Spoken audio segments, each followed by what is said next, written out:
Hello everyone, welcome to সোমস classroom. আমি তোমাদের Jeet sir.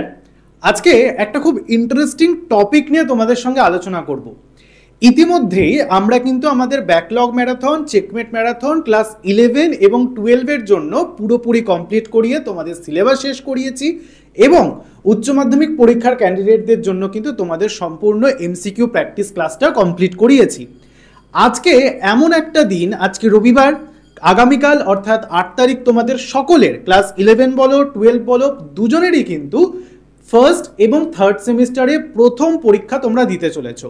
এই সেমিস্টার সিস্টেমটা আমাদের স্কুল জীবনের পরীক্ষা পদ্ধতির মধ্যে প্রথম, যার কারণে মাধ্যমিকের পর নতুন 11 ক্যান্ডিডেট এবং 12-এ যারা প্রথম এই সেমিস্টারে উচ্চ মাধ্যমিক পরীক্ষা দিতে চলেছো তাদের জন্য কিন্তু খুব একটা ভয় বা ভীতির জায়গা সবার মনেই কাজ করছে।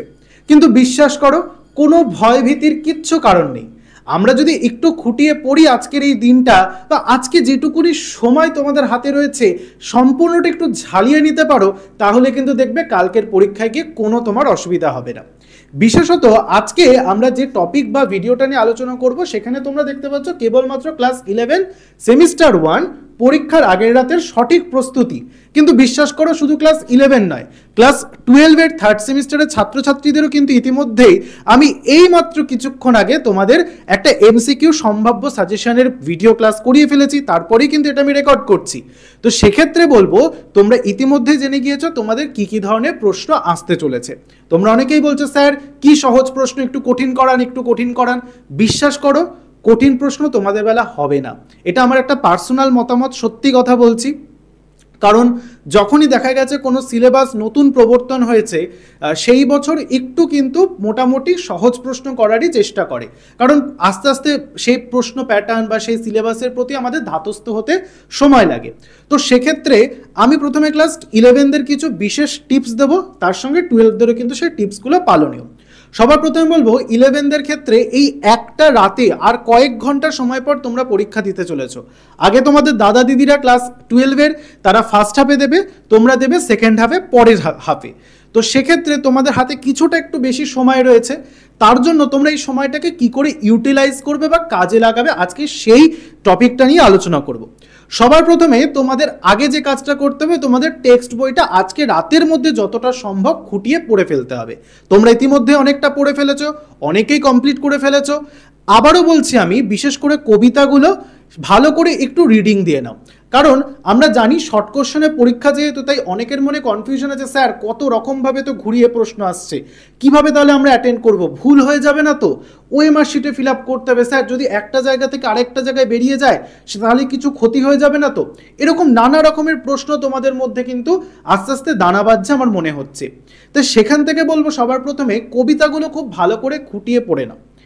একবার না হলে দুবার তিনবার ভালো করে বারবার জোরে জোরে রিডিং পড়ে তুমি সেটাকে তোমার বলা যেতে পারে আত্মস্থ করে নাও, কানে যাতে তোমার শব্দগুলো বাজে এমনভাবে তুমি কবিতাগুলো পড়ে নাও। কারণ কবিতার থেকে দেখা যাবে এমন এমন জায়গা তুলে কবিতা থেকে প্রশ্ন দিতে পারে যেখানে হয়তো তোমার একটুখানি অসুবিধা হতেই পারে।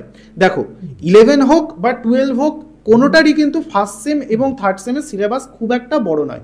কিন্তু 11দের ক্ষেত্রে একটা প্লাস পয়েন্ট কি জানো 12-এর থেকে, যে তোমাদের পরীক্ষাটা কিন্তু তোমাদের স্কুলেই হতে চলেছে এবং তোমাদের স্কুল শিক্ষকরা কিন্তু তোমাদের পরীক্ষার প্রশ্নপত্র তৈরি করবেন। সেক্ষেত্রে একটা অ্যাডভান্টেজ কি তোমাদের, যে তোমরা আগে থেকেই কিন্তু টিচারদের ফলো করে বুঝতে পেরে যাবে যে কোন কোন প্রশ্নগুলো স্যাররা বিশেষ গুরুত্ব সহকারে পড়তে বলছে। তাই এখানে তোমাদের একটা অ্যাডভান্টেজ রয়েছে। এখনই তাহলে চটপট স্কুলের খাতাটা বের করে নাও এবং স্যার তোমাদের কোন কোন বা ম্যাডাম তোমাদের কোন কোন প্রশ্নগুলো বিশেষ গুরুত্ব সহকারে পড়াতে বলছেন বা পড়তে বলছেন সেগুলো খুব ভালো করে একটুখানি ঝালাই করে নাও। ইতিমধ্যেই তুমি যদি সেগুলো কমপ্লিট করে থাকো তাহলে এবার একটু সেলফ স্টাডির ব্যাপারে আসা যাক। কিভাবে করবে? নিজের মনের মধ্যে বইটাকে উল্টে রেখে কবিতাগুলোকে প্রশ্নগুলোকে ভালো করে আওড়াতে থাকো। দেখো তুমি ওই সঠিক প্রশ্নটার উত্তর সঠিকভাবে বলছো তো, কাউকে বলো আমাকে একটু কবিতাটা ধরে দেবে, আমি একটু কবিতাটা রিডিং পড়বো, এভাবে করতে পারো। গল্পগুলোর ক্ষেত্রে 2 থেকে 3 বার অন্তত একটু রিডিং দিয়ে নাও। ইতিমধ্যেই তোমরা হাইলাইট করেছো জায়গাগুলোকে, হাইলাইটের জায়গাগুলোকে ভালো করে খুঁটিয়ে যাচাই করে দেখে নাও কোন শব্দটার পর কোন শব্দটা রয়েছে। শূন্যস্থানের ক্ষেত্রে যদি এই শব্দটা দেয় তাহলে সঠিকভাবে এই শব্দটা যেন বসাতে পারো। মেন সমস্যা হবে কোথায় জানো, তোমাদের ভাষা সংস্কৃতির ক্ষেত্রে। কারণ অনেকেই আমরা দেখেছি মেন ভাষা সাহিত্য বা ভাষা বিজ্ঞান যে অংশটা রয়েছে সেখানে কিন্তু অনেকটাই কাঁচা বা পিছিয়ে পড়া। সেক্ষেত্রেও ভয় পাওয়ার কিছু কারণ নেই, সেখানেও ভয়ের কোনো কারণ নেই। আমি বলবো তোমাদের স্যার ম্যাডামরা যেভাবে তোমাদের পড়তে বলেছেন, যে প্রশ্নগুলো গুরুত্ব সহকারে বিশেষ করে পড়তে বলেছেন সেগুলো ভালো করে পড়ো। আর এছাড়াও আমাদের সোমস ক্লাসরুমের চ্যানেলে আমি তো তোমাদের জন্য সম্পূর্ণ ক্লাস করিয়েছি। ক্লাস 11-এর পুইমাচা গল্প থেকে একেবারে বাংলা সাহিত্যের ইতিহাসের একেবারে শেষ অধ্যায় বাউল গান পর্যন্ত সবটাই ব্যাকলগে করিয়েছি, আলাদা আলাদা সেপারেট ভিডিও হিসেবে করিয়েছি। আমাদের সেটা প্লেলিস্টও কিন্তু চ্যানেলের সেকশনে রয়েছে, তোমরা সেখানে গিয়ে প্লেলিস্টে চেক করতে পারো, ব্যাকলগ ম্যারাথনগুলো চেক করতে পারো। এই সময়টা আর কয়েক ঘন্টা সময় যেটা তোমার হাতে রয়েছে সেটাকে একটু নিজের কাজে লাগাও। ফোন ঘাটা নয়, ফোনটাকে ইউটিলাইজ করা, ফোনটাকে কাজে লাগিয়ে সঠিক তথ্য আহরণ করার এটাই শেষ সুযোগ। কালকে পরীক্ষা, তোমরা সকলে খুব ভালো পরীক্ষা দেবে এটা আমরা জানি এবং বিশ্বাস করি। এই গেল প্রথম পয়েন্ট, যে কিভাবে কবিতা গল্পগুলো আমরা তৈরি করব। দ্বিতীয় পয়েন্ট বলবো, কোনো প্রকার মানসিক চাপ নেবে না, ভয় ভীতি টেনশনের কোনো জায়গা নেই। Same class 11 class 12 both same ক্লাসের ক্ষেত্রে। কারণ আমরা জানি তোমরা অনেক ভালো পড়াশোনায়, তোমরা অনেকটা প্রিপেয়ার হয়েছো, অনেকটা চেষ্টা করেছো, কোনো টেনশনের ব্যাপার নেই। খালি একটু নিজের ওপর বিশ্বাস, নিজের ওপর ভরসাটা আনো যে স্যার আমি পারবো, যাই আসুক না কেন আমি লিখে আসবো। এই বিশ্বাসটা নিজের মনের মধ্যে আত্মবিশ্বাস হিসেবে তৈরি করো। 3 নম্বর পয়েন্ট যেটা হচ্ছে ওএমআর শিট ফিল আপের ক্ষেত্রে কথা।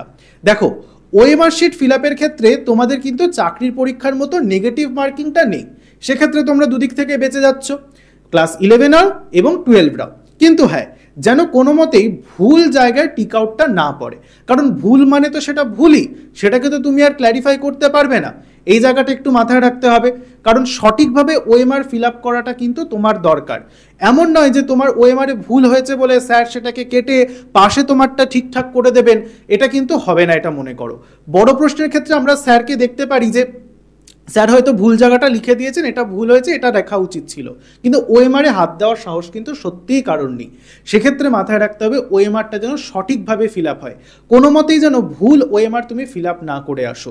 যেটা তুমি সঠিক জানবে তুমি সেই ঘরে শান্ত মনে একেবারে কনসেন্ট্রেট করে, বলা যেতে পারে মনোযোগ সহকারে তুমি ওই ঘরটাকে ফিল আপ করবে। চেষ্টা করবে ওএমআর শিটটা যতটা সম্ভব পরিষ্কার রাখার। কারণ অনেক সময় দেখা যায় যে আমাদের হাতে লিখতে লিখতে হাতের এখানে কালি লেগে যায়, বা একটু কালি ড্রেপ করছে, হাতের এখান থেকে লেগে যাচ্ছে, সেটা হয়তো খাতায় ছাপ পড়ে যাচ্ছে খাতার ওপর হাত রেখে লেখার সময়। এগুলো চেষ্টা করবে একটু অ্যাভয়েড করতে, কারণ ওএমআর পরিষ্কার রাখাটা কিন্তু খুব দরকার। তোমরা যদি ওএমআরটাকে ক্লিয়ার না রাখো তাহলে কিন্তু তোমাদের ওই ওএমআরটার কদরটা অনেকটা নষ্ট হয়ে যাবে। হ্যাঁ জানি 11-এর ক্ষেত্রে স্কুলের পরীক্ষায় সেটা হয়তো অতটা ম্যাটার করবে না, কিন্তু ক্লাস 12-দের ক্ষেত্রে কিন্তু মাথায় রাখতে হবে যাতে ওএমআরটা স্বচ্ছ এবং পরিষ্কার থাকে, ওএমআরে যেন কোনো প্রকার দাগ না লাগে, এটা একটু খেয়াল রাখবে। চতুর্থ পয়েন্ট গেল। 5th পয়েন্ট বলবো যে তোমাদের যে ভাষা এবং সাহিত্যের ইতিহাস নিয়ে অনেকেরই কনফিউশন, টেক্সট পার্টটা সবাই পারবে মোটামুটি আমি জানি, কিন্তু ভাষা সাহিত্য সংস্কৃতির ক্ষেত্রে কি করবে জানো তো, 11দের থেকে 12দের চাপটা বেশি। কারণ দেখো তোমাদের সাহিত্যের ইতিহাস অংশ থেকে বাংলার ক্রীড়া চর্চা, বিজ্ঞান চর্চা এবং গানের ধরা, 3টে বড় বড় বিশাল বিশাল 27-28 পাতার একটা চ্যাপ্টার রয়েছে। সেখান থেকে অজস্র তোমাদের এমসিকিউ বার করা যাচ্ছে, অজস্র তোমাদের ওখান থেকে শর্ট প্রশ্ন, বিভিন্ন গুণীজনদের কথা পড়তে হচ্ছে। সেক্ষেত্রে আমি বলবো একটু ভালো করে, যেভাবে আমি পড়িয়েছি ব্যাকলগ ম্যারাথনে, তোমাদের যে পিডিএফ আকারে নোটটা আলোচনা করিয়ে দিয়েছি, প্রত্যেকটা টপিক থেকে ধরে ধরে তোমাদের জন্য খুঁজে আমি পড়িয়েছি, সেটা তোমাদের খাটনিটা আমি লাঘব করার জন্য আমি বিষয়টাকে পড়েছি। সেখান থেকে সেই জায়গাগুলো একটু খুঁটিয়ে ভালো করে পড়ে নাও। ব্যাকলগ ম্যারাথনে পড়ানোর সময় আমি বইতে কিন্তু আন্ডারলাইন করে হাইলাইট করে তোমাদের দেখিয়েছিলাম, আশা করছি তোমরা সেগুলো করেছো। যদি করে থাকো তাহলে কিন্তু অবশ্যই এখন লাভবান হবে। ক্লাস 11দের ক্ষেত্রে ভাষা সাহিত্যের ক্ষেত্রে একই ব্যাপার, তোমাদের কিন্তু আমি যথেষ্ট সুন্দর করে লাইন বাই লাইন আলোচনার মাধ্যমে সেগুলো বুঝিয়েছি, যার কারণে বলবো সেগুলো যদি এখনো না দেখে থাকো, দেখবে প্লেলিস্ট সেকশনে রয়েছে, সেটা কিন্তু প্লেলিস্টে যেতে পারো, অথবা ভিডিও সেকশনে গেলেও কিন্তু তুমি সেই প্রশ্নগুলো অবশ্যই আরেকবার ঝালিয়ে নিতে পারবে। এছাড়াও কিছু টিপস বলবো ক্লাস 11 এবং 12 বোথ দুটো সেমিস্টারের ক্ষেত্রেই। কালকে পরীক্ষাটাকে তোমাদের কি কি রুলসগুলো একটু মাথায় রাখতে হবে বা ফলো করতে হবে সেগুলো কিন্তু খুব ভালো করে খেয়াল রাখবে। ফার্স্ট হচ্ছে অবশ্যই কিন্তু যারা কালকেই পরীক্ষা দেবে তোমরা অবশ্যই কিন্তু রাত জেগে আর পড়বে না। অনেকের নাইট আউল স্বভাব থাকে, গভীর রাত পর্যন্ত পড়ে, কিন্তু পরীক্ষার আগের রাতটা কিন্তু নাইট আউল হওয়াটা উচিত নয়। কারণ বিশেষ করে 12রা তোমরা কালকে সকালবেলায় পরীক্ষা দিতে যাবে, মনে রাখবে টাইমলি পৌঁছতে হবে। হয়তো 1 ঘন্টা আগেই তোমরা পৌঁছো, পরীক্ষার যেদিন বলা যেতে পারে তোমরা ফার্স্ট পরীক্ষা দিতে যাচ্ছ সেদিন 1 ঘন্টা আগে পরীক্ষার ভেনিউতে গিয়ে পৌঁছাও। এবং অবশ্যই নাইট আউল তো আজকে একদমই নয়, সব যথাসময়ে তাড়াতাড়ি ঘুমিয়ে পড়ো, যাতে সকালবেলা উঠে পড়ো, তাতে কোনো সমস্যা নেই। কিন্তু আজকের রাতটা ঘুমটা তোমাদের শরীরে কিন্তু খুব দরকার, তাই সঠিকভাবে ঘুমটা যেন দুটো ক্লাসের ক্ষেত্রেই হয়। আজকে নাইট আউল হওয়া, গভীর রাত পর্যন্ত ফোন দেখা, চ্যাট করা, এগুলো কিন্তু একদম চলবে না। এই গেল ফার্স্ট টিপস। সেকেন্ড টিপস হচ্ছে অবশ্যই ক্লাস 11-এর ক্ষেত্রে যদি তোমাদের স্কুল থেকে রেজিস্ট্রেশন সার্টিফিকেটটা তোমরা পেয়ে গিয়ে থাকো, অবশ্যই সেটা কিন্তু 1 কপি করে বা 2 কপি করে জেরক্স, সঙ্গে অরিজিনাল হার্ড কপিটা কিন্তু তোমার পেন্সিল বক্সে বা খাতার মধ্যে নিয়ে নাও, কারণ ওটা কিন্তু তোমার কালকে কাজে লাগতে চলেছে। এবং 12দের ক্ষেত্রে রেজিস্ট্রেশন সার্টিফিকেট এবং অ্যাডমিট কার্ড দুটোই কিন্তু বোথ তোমরা 2 কপি করে জেরক্স এবং অরিজিনাল কপিটাও নিয়ে যাবে। এই দুটো কথা মাথায় রাখবে সেকেন্ড টিপসের ক্ষেত্রে। থার্ড টিপস বলবো অবশ্যই জলের বোতল ক্যারি করবে, কারণ জলের অনেকের প্রয়োজন হয় পরীক্ষার সময়, সেই জলের বোতলটা অবশ্যই ক্যারি করবে। পরীক্ষার সময় মনে রাখবে যেহেতু ওএমআর শিটে পরীক্ষা দিতে চলেছো, সেক্ষেত্রে কিন্তু সঠিক বল পেন ইউজ করবে। মনে রাখবে পেন্সিল, ফাউন্টেন পেন, কোনো রকমের স্কেচ পেন, কোনো রকমের জেল কালি, এগুলো কিন্তু অ্যালাউ নয়। কেবলমাত্র শুধুমাত্র বল পেন তুমি কিন্তু পরীক্ষার হলে নিয়ে যেতে পারবে। চেষ্টা করবে ওএমআর শিট সবসময় কালো কালির বল পেন দিয়ে ফিল আপ করার। তুমি নীল কালি দিয়েও চাইলে করতে পারো, কিন্তু অবশ্যই যেন সেটা বল পেন হয়। কোনো রকম জেল কালি, ফাউন্টেন পেন, স্কেচ পেন বা কোনো রকমের ওয়াটার কালার জাতীয় জেল পেন এগুলো কিন্তু ইউজ করবে না। কেবলমাত্র বল পেন ইউজ করবে, সঠিকভাবে ওএমআরটাকে ফিল আপ করবে, যাতে যিনি পরীক্ষক তিনি সঠিকভাবে বুঝতে পারেন, এবং 12দের ক্ষেত্রে যখন সেটা মেশিনে চেকিং হবে যেন কোনো প্রকার গরমিল তাতে না থাকে। এই গেল হচ্ছে থার্ড টিপস। ফোর্থ টিপস বলা যেতে পারে যে তোমাদের ক্ষেত্রে ভালো করে এখন একটু আত্মস্থ করার চেষ্টা করো, মেডিটেশন করো। সত্যি কথা বলতে গেলে নিজের মনটাকে শান্ত করো। উচ্চ মাধ্যমিক পরীক্ষা, স্কুল জীবনের শেষ পরীক্ষা, এটা একটা খুব ভালো একটা এবং ভাইটাল পরীক্ষা। কারণ আমরা স্কুল লাইফের শেষ জীবন 12দের এটা ধরতে পারি, এরপর তারা অন্যান্য জায়গায় ছড়িয়ে যাবে, বিভিন্ন কলেজ, বিভিন্ন অন্যান্য দিকে, অন্যান্য স্ট্রিম ফিল্ডে তারা ছড়িয়ে যাবে। স্কুল জীবনেরই যেন রেজাল্টটা কোনো মতে খারাপ না হয়, সেটার দিকে কিন্তু মন দিতে হবে। এই গেল কথা। এবার ওএমআর শিটটা একটা ছোট্ট ঝলক দেখিয়ে দিই, যে তোমরা তো ওএমআর শিট এভাবে পরীক্ষা দেবে। দেখো, চেষ্টা করবে এরকম একটা বল পেন নিয়ে ঠিক যতটা দরকার ততটা ঘেরাও করে জিনিসটাকে ফিল করে দিতে, ঠিক আছে? যেন কোনো প্রকার ভুল না হয়, এটা মাথায় রাখবে। 11দের ক্ষেত্রে বিষয়টা কিছুটা মার্জনীয় হলেও 12দের ক্ষেত্রে কিন্তু এটা খুবই একটা গুরুতর অপরাধ হয়ে যাবে, কারণ তোমাদের কিন্তু আর সেখানে চেঞ্জ করার জায়গা থাকবে না। আরও একবার বলছি, সেটা হচ্ছে ক্লাস 11 এবং 12-এর ফার্স্ট এবং থার্ড সেমিস্টার যেহেতু এমসিকিউ প্যাটার্নে করা হয়েছে, এখানে কিন্তু নাম্বার তোলার একটা দুর্দান্ত সুযোগ রয়েছে। তার উপর যেহেতু নেগেটিভ মার্কিং নেই, সেক্ষেত্রে তোমরা যেটা লিখবে সেটাতেই যদি সঠিক হয় তোমরা পুরো নাম্বার পেতে পারবে। তার তুলনায় সেকেন্ড সেম এবং ফোর্থ সেমে কিন্তু তোমাদের চাপটা অনেকটাই বেশি, কারণ ওখানে কিন্তু কেউই কোনো সাবজেক্টের টিচারে তোমাকে ফুল মার্কস দেবে না। তাই এখানে 40-এ 40 নম্বর একটা ফুল মার্কস পাওয়ার কিন্তু গুরুতর একটা দৃঢ় সম্ভাবনা রয়েছে। এটাকে সম্পূর্ণরূপে কাজে লাগাও, কোনো রকমভাবে হাতছাড়া করো না। চেষ্টা করো যতটা সম্ভব তুমি যতটা পারবে ততটাই যেন তুমি করে আসতে পারো। ভুল মার্কিং করবে না, যেটা জানবে তুমি সেটাই করবে। পার্শ্ববর্তী যারা রয়েছেন, পাশে বন্ধুরা, তাদের সাথে আলোচনার পূর্বে নিজে আগে খাতাটাকে কমপ্লিট করবে। নিজে যেটা জানবে সেটা কমপ্লিট করে নিজের ওএমআরটাকে ফিল আপ করবে সঠিকভাবে, সুষ্ঠুভাবে, তারপর গিয়ে অন্য কথা হবে। তাহলে বোঝা গেল আজকের রাতটা কোনো রকম টেনশন করবে না। নিজের যেটুকুনি প্রিপারেশন আছে নিজের ওপর ভরসা রাখো, যে sir I can do it, আমি করতে পারবো, আমার কোনো ভয় নেই। পরীক্ষায় যা আসুক না কেন আমি তার জন্য প্রস্তুত। সোমস ক্লাসরুমে ছাত্রছাত্রীরা কোনোদিন ভয় পেতে শেখেনি, সোমনাথ স্যার কোনোদিন তাদের ভয় পাওয়াতে শেখাননি।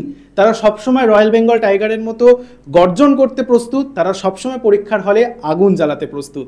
তাহলে আজকের পরীক্ষা, কালকের পরীক্ষার জন্য আজকের এই ভিডিওটা তোমাদের জন্য, তোমাদের মোটিভেশনের জন্য, তোমরা যাতে কালকে দুর্দম একটা বলা যেতে পারে চেষ্টা নিয়ে এগিয়ে যেতে পারো, একটা মনোবল নিয়ে এগিয়ে যেতে পারো, তার জন্যই করা। তাহলে চলো দেখা হচ্ছে কালকের ক্লাস 12দের প্রশ্নপত্র আলোচনায় ভিডিও নিয়ে, এবং 12দের পাশাপাশি 11দেরও অনেক অনেক শুভেচ্ছা, 12দের অনেক অনেক শুভেচ্ছা। তোমাদের কালকের পরীক্ষা সকলের খুব ভালো হোক, মন দিয়ে পড়াশোনা করো। দেখা হচ্ছে পরের ভিডিওটাতে, টাটা।